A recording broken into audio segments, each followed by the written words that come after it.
My brother Ethan was always the golden child. From the moment he was born 3 years before me, he could do no wrong in our parents' eyes. He got the best room, the newest car, the college fund that mysteriously never ran out. I got hand-me-downs and lectures about being more like your brother. When Ethan graduated with his business degree, Dad hired him immediately as Vice President of Property Management for our family's rental portfolio in Florida. 12 houses spread across Tampa and Orlando that my grandparents had built up over 40 years. Dad paid him $75,000 a year to collect rent checks and coordinate repairs. I went a different route. I got my accounting degree from a state school. I paid for myself with scholarships and night shifts at a hospital. No family money. No safety net. Just me, my determination, and a deep understanding that I'd never be seen as equal in my family's eyes. Maya's going into accounting, my mother told relatives with barely concealed disappointment. Such a boring field. Not entrepreneurial like Ethan. What they didn't know was that boring accounting gave me something invaluable. I could see exactly where money went. And more importantly, where it didn't. My relationship with my grandmother was different. While my parents worshipped Ethan, Grandma Rose saw through it. She'd built that rental portfolio with Grandpa before he died, working as a property manager herself for 30 years. She knew real estate. She knew numbers. And she knew people. Your brother has your father's charm, she told me one Thursday afternoon in early 2019. We met every week at her small condo in Clearwater, just the two of us. But you have something better. You have integrity. I was 26 then, working at a mid-sized accounting firm in Tampa. Ethan was 29 and already talking about expanding the family empire and leveraging our portfolio. Grandma, can I ask you something? I said that Thursday.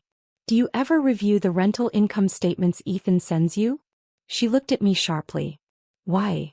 Because I've been looking at property tax records. Public information. Your 12 properties should be generating approximately $18,000 monthly in rental income. That's $216,000 annually. That sounds right, she said. But the statements Ethan sends you show only $14,000 monthly. A difference of $4,000 per month. $48,000 per year. Grandma's face hardened. How long has this been going on? Based on the records I can access? At least 3 years. Possibly longer. She was quiet for a long moment. Then she said, I need you to do something for me. I need you to become a forensic accountant. I'll pay for any additional certification you need. And I need you to audit everything. Over the next 2 months, I did exactly that. I got my certified fraud examiner credentials. I subpoenaed bank records through an attorney Grandma hired. And I found everything. Ethan had been skimming for 5 years. Not just $4,000 a month, that was recent. It started smaller. 500 here, 1,000 there. Maintenance expenses, that never happened. Emergency repairs with no invoices. Property management fees, that went straight to his personal account. Total amount stolen, $347,000. I'm going to change my will, Grandma said when I showed her the evidence. I'm leaving everything to you. Grandma, that will destroy the family. Good. They deserve it. She paused. But there's a better way. I'm going to deed all 12 properties to you now. Quitclaim deeds. Immediate transfer. They'll be yours before I die. No probate. No will contest. Just done. But, Maya, listen to me. Your brother is stealing from me. Your parents know and don't care because he's their golden boy. I built this portfolio for family, but I won't let thieves have it. You're the only one who told me the truth. You're the only one I trust. On March 15, 2019, we sat in an attorney's office. Grandma signed 12 quitclaim deeds, one for each property. The attorney recorded them that afternoon with the county. By 5 p.m., I legally owned 12 rental properties in Florida worth approximately $4.1 million. Don't tell anyone, Grandma said. Let's see what they do. What Grandma didn't know was that I'd already been preparing for independence. My accounting career was going well. I'd made senior auditor at my firm. I was 27 years old, living in a modest apartment, driving a 12-year-old Honda Civic and quietly building wealth. The 12 properties Grandma deeded me weren't just properties. They were income. Real income. $18,000 monthly once I took over management. But I didn't touch Ethan's operation. Not yet. Grandma and I agreed. Let him keep managing them. Let him keep stealing. Every stolen dollar was more evidence. Every fake invoice was another count of fraud. I was building a case. I hired my own property management company, a discreet firm that specialized in absentee owners. They sent me the real numbers. Real maintenance costs. Real rental income. Real vacancy rates. I set up a separate LLC, kept everything quiet, and watched the properties appreciate. Meanwhile, I invested. Conservative index funds. Real estate investment trust. Municipal bonds. The rental income one wasn't spending went straight into investments. I lived on my salary and banked everything else. By 2021, 2 years after the transfer, my net worth was pushing $2 million. The properties had appreciated to $4.6 million. My investment accounts held another $800,000. I was 29 years old and financially independent. My family knew none of this. At Thanksgiving 2021, my mother asked, "Maya, are you still at that accounting firm? Such a dead-end job. Ethan's looking at buying a beach house in Sarasota." "Still there, Mom," I said quietly. Ethan smirked. "I told you, Maya. You should have gone into real estate. That's where real money is." I just smiled. Ethan was driving a BMW he couldn't afford and talking about beach houses while I quietly held $4.6 million in assets. But I said nothing. Grandma Rose died in September 2023. She was 84. I held her hand in the hospital as she took her last breath. "You're going to be fine," she whispered. "You're smarter than all of them combined. Don't let them take what's yours." "I won't, Grandma." "And Maya? Make them pay for what they did." The funeral was massive. Over 200 people. Ethan gave a tearful eulogy about the woman who taught me everything about real estate. I sat quietly in the back, rage burning silently in my chest. 2 weeks after the funeral, I received a formal letter on expensive letterhead. Notice of estate distribution meeting October 15, 2023, 2 p.m. Law Offices of Henderson and Associates. All immediate family members were required to attend for the reading of Rose Martinez's will and distribution of estate assets. I called my attorney, the same one who'd handled the quitclaim deeds 4 years earlier. "They're going to try to distribute property I already own," I said. "Let them try," Attorney Morrison said. "Bring nothing to the meeting. Say nothing. When they make their claims, I'll handle it. Trust me, this is going to be very entertaining." The meeting was scheduled for a Monday afternoon. I took the day off work, dressed in simple black slacks and a gray blouse, and drove my 12-year-old Civic to the attorney's office in downtown Tampa. I arrived exactly on time. My parents were already there, sitting in expensive leather chairs. My mother wore a designer dress. My father had a new Rolex I'd never seen before. Ethan sat between them in a tailored suit, looking confident and comfortable. Also present, my Aunt Linda, Uncle Robert, and 2 cousins I barely knew. Everyone looked eager, expectant, like they were waiting for Christmas presents. The estate attorney, Mr. Henderson, was a distinguished man in his 60s with silver hair and cold eyes. He did not look like someone who tolerated nonsense. "Thank you all for coming," he began. "We're here to discuss the estate of Rose Martinez, who passed on September 8th. Before we begin, I want to confirm, Ms. Maya Martinez, you are present." "I am," I said quietly from my chair near the back. Ethan didn't even turn around. Mr. Henderson began with the standard estate overview. Grandma's condo in Clearwater, worth approximately $300,000. Her car. Her personal belongings. Some jewelry. Savings accounts totaling $115,000. "And then there's the matter of the rental property portfolio," Mr. Henderson said.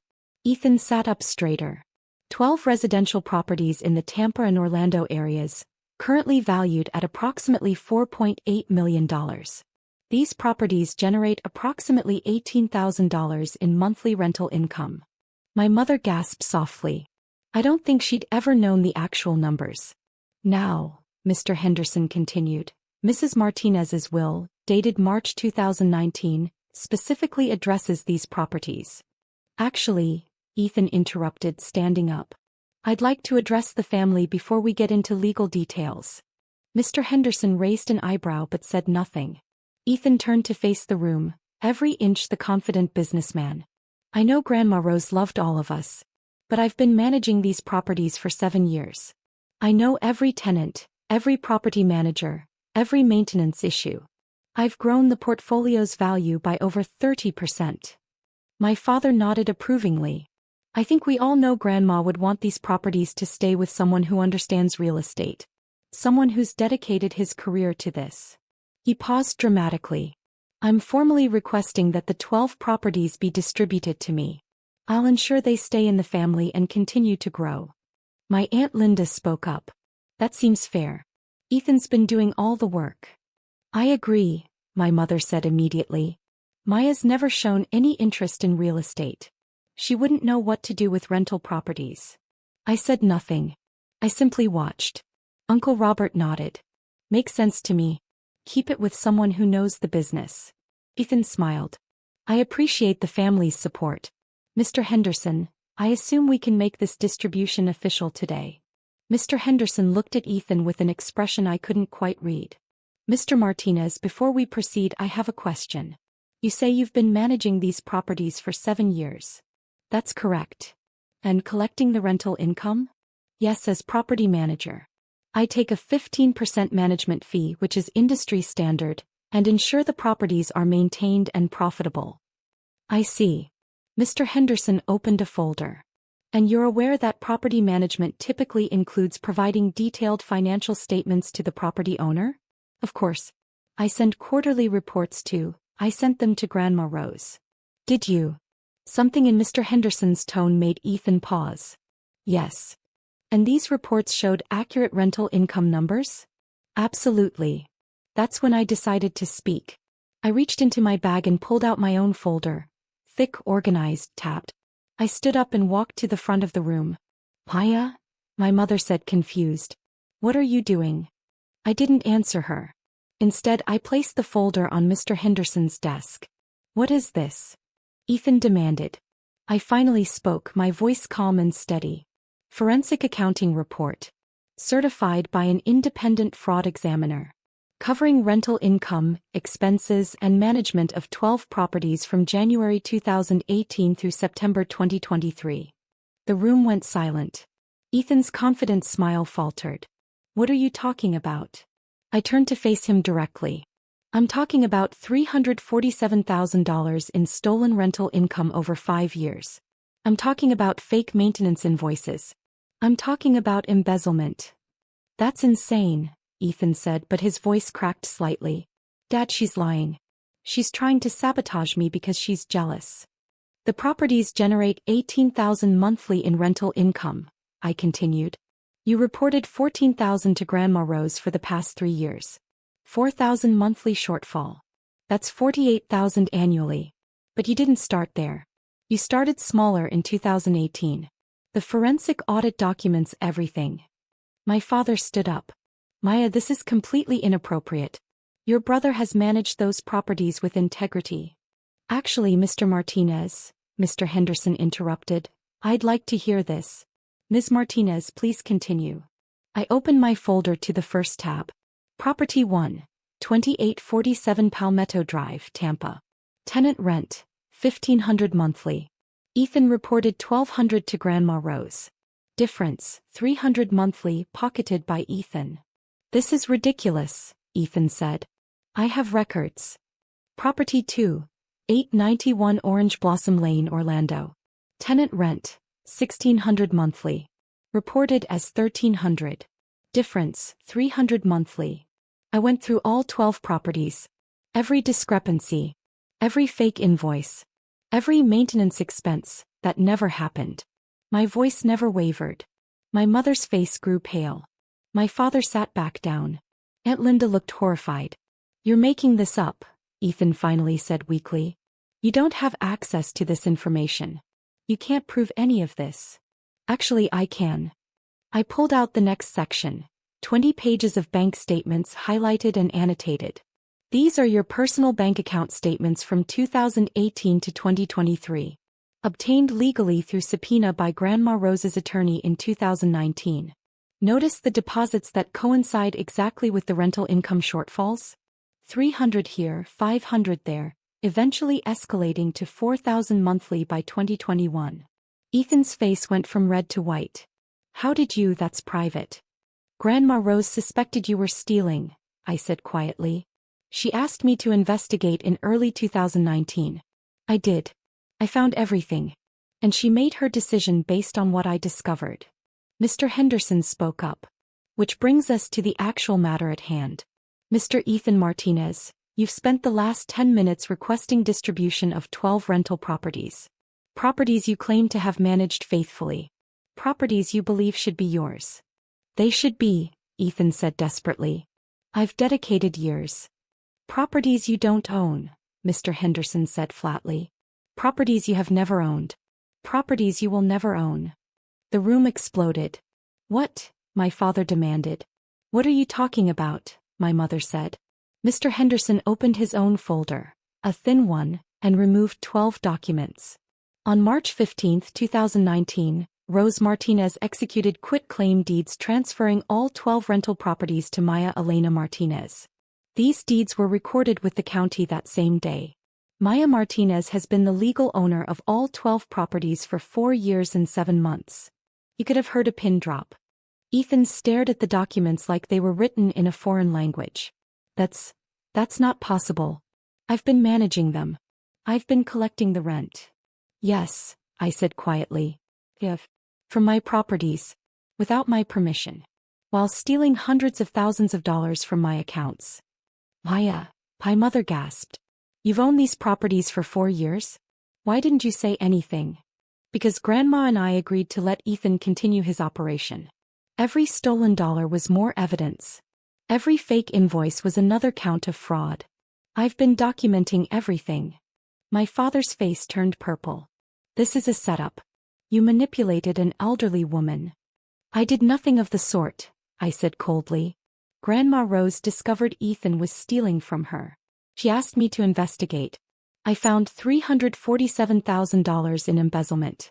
She decided to deed the properties to the one family member she could trust, the one who told her the truth instead of stealing from her. Ethan suddenly lunged forward, grabbing the quitclaim deeds from Mr. Henderson's desk. These can't be legal. You can't just transfer. Mr. Henderson stood up, his voice sharp. Mr. Martinez, those are recorded legal documents. They are absolutely valid. Your grandmother had every right to transfer her property to whomever she wished. She chose your sister. And frankly, based on what I'm hearing today, she made the right choice. My attorney, Morrison, chose that moment to enter from the side door. I'd asked him to wait outside until needed. Good afternoon, everyone, he said pleasantly. I'm attorney James Morrison. I've represented Ms. Maya Martinez since 2019, when Mrs. Rose Martinez engaged my services to transfer her property portfolio. I also filed the subpoenas that obtained Mr. Ethan Martinez's bank records showing systematic embezzlement. He placed his briefcase on the table and opened it, removing a thick document. This is a civil complaint for fraud, theft, and embezzlement, ready to be filed in Tampa Circuit Court. Total damages: $347,000 in stolen rental income, plus interest and penalties. Additionally, we'll be referring the matter to the Florida State Attorney's Office for criminal prosecution. Ethan collapsed into his chair. No, this can't be happening. It gets better, Morrison continued. Ms. Martinez has also compiled a complete accounting of all property management activities from 2019 to 2023. Ethan, you've been collecting rent on properties you don't own, representing yourself as the property manager without the owner's authorization, and diverting income to your personal accounts. In real estate law, that's called fraud. It's also called grand theft. My father stood up again. We're not going to let you destroy your brother over some accounting errors. They're not errors, I said, my voice cutting through the room like ice. They're crimes. Deliberate, systematic, repeated crimes. And I have 4 years of evidence. My mother started crying. Maya, please. He's your brother. We're a family. You're not my family, I said quietly. You stopped being my family when you chose him over truth. When you ignored his theft because he was the golden child. When you dismissed everything I accomplished because I didn't fit your image of success. I turned to Ethan. You spent 7 years stealing from Grandma Rose. You stood at her funeral and pretended to love her while you were robbing her blind. And today, you tried to steal property that hasn't belonged to her for almost 5 years. Property that's mine. Property you've been stealing from. Ethan said nothing. He just stared at the floor. Attorney Morrison spoke up. Ms. Martinez has authorized me to present 2 options. Option 1. Ethan Martinez returns every stolen dollar. All $347,000, plus interest, totaling $412,000 within 30 days. He signs a confession of theft. He agrees to never contest the property ownership. And Ms. Martinez will not file criminal charges. And option 2? Uncle Robert asked nervously. Option 2. We file civil suit tomorrow morning and refer the matter to criminal prosecution. Grand theft in Florida carries up to 30 years in prison. With Ethan's documented pattern of theft over 5 years, I'd estimate he's looking at 8 to 12 years if convicted. The room fell completely silent. My father finally spoke, his voice broken. Maya, please. Don't do this to your brother. I looked at him directly. I'm not doing this to him. He did this to himself. For 7 years. While you praised him. While you told me I'd never amount to anything.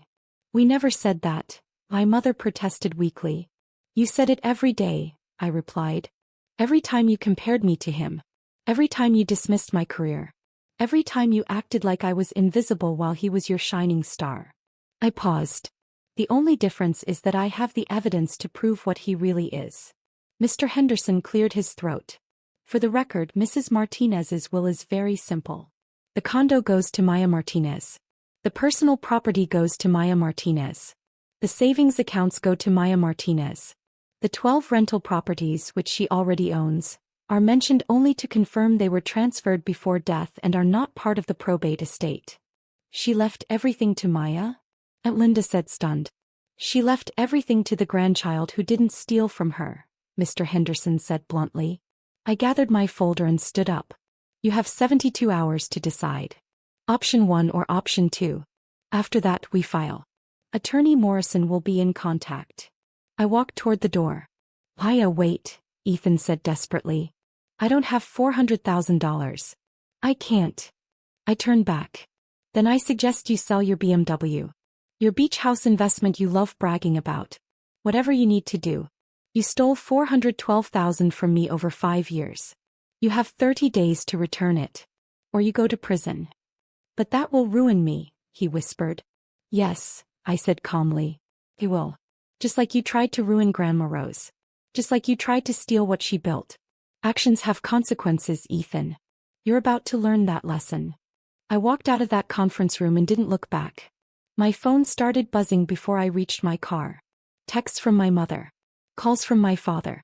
Voice messages from Ethan, progressively more desperate. I blocked them all. Attorney Morrison called me 2 hours later. Your brother's attorney just contacted me. Ethan wants to negotiate. No negotiation, I said. Full restitution plus interest or criminal prosecution. Those are the only options. Understood. For what it's worth, I think he'll pay. He doesn't want prison. Neither did Grandma Rose want to be robbed blind by her grandson. But here we are. The next 3 weeks were chaos I observed from a distance. Through Morrison I learned the details. My parents tried to get a home equity line of credit to help Ethan pay back what he stole. They were denied. Their credit scores weren't strong enough. The beach house Ethan had been bragging about? He'd put down only $15,000 and was underwater on the mortgage. He sold his BMW at a loss. On day 27, Ethan's attorney delivered a certified check for $412,000. Every penny he'd stolen plus interest. Along with a signed confession of theft and a permanent agreement to never contest the property ownership. Morrison called me. It's done. The money's in your account. He's broke, but he's complying. And criminal charges? Per your agreement, we're not filing as long as he adheres to the settlement terms. But Maya? I documented everything. If he ever tries anything again, we have a signed confession. He'll never touch you or your assets again. I felt nothing. No satisfaction. No vindication. Just a cold emptiness where my family used to be. The following month, I received exactly 3 communications from my former family. First, my mother sent a long email explaining that they were disappointed in how I'd handled the situation and that I'd torn the family apart with my accusations. She asked if we could move past this for the holidays. I didn't respond. Second, my father sent a text. You've always been difficult. This proves it. Don't contact us again. I blocked his number. Third, Ethan sent a handwritten letter. No return address. It said, I'm sorry for what I did. I know you'll never forgive me. I don't blame you. I lost everything. My savings, my reputation, my family. I hope you're happy. I hope it was worth it. I burned the letter. It's been 14 months since that conference room confrontation. I'm 32 years old now. I own 12 rental properties in Florida generating approximately $19,000 monthly. I raised rents appropriately when I took over direct management. The properties are now worth approximately $5.2 million. My investment accounts total $1.4 million. My net worth is $6.6 million. I bought Grandma Rose's condo from the estate for the appraised value of $300,000. I kept everything exactly as she left it. I go there sometimes on Thursday afternoons and sit in her reading chair. I never heard from my parents again. Ethan moved to North Carolina. I heard through professional networks that he's working in car sales. He'll never work in real estate again, not with a confession of theft on record. My chosen family is different now. My best friend Sarah helped me through all of this. My mentor at the accounting firm who recommended me for partner track. My attorney Morrison who became a trusted friend. The property management team that runs my rentals honestly and ethically. Last month I was promoted to partner at my accounting firm. First female partner under 35 in the firm's 40-year history. I specialize in forensic accounting and fraud examination. I help other people discover when they're being stolen from. I think Grandma Rose would be proud. I had a plaque made and installed at the condo. It reads, Rose Martinez Memorial Property, built with integrity, protected by truth. Sometimes people ask me if I regret how things went with my family. If I wish I'd handled it differently. If I feel guilty about Ethan losing everything. I don't. He didn't lose everything. He lost what he stole. He lost what was never his to begin with. He lost his ability to continue victimizing people who trusted him. I didn't tear the family apart. The family tore itself apart the moment they chose theft over truth, lies over honesty, image over integrity. I just refused to be part of that family anymore. My rental properties have appreciated another 8% this year. I'm considering purchasing additional properties in Georgia. My professional reputation is excellent. I sleep soundly every night knowing I earned everything I have. And that folder I presented at the estate meeting? I keep a copy in my safe. Not because I think I'll need it again, Ethan learned his lesson. But because it reminds me of something important. Documentation is power. Truth is power.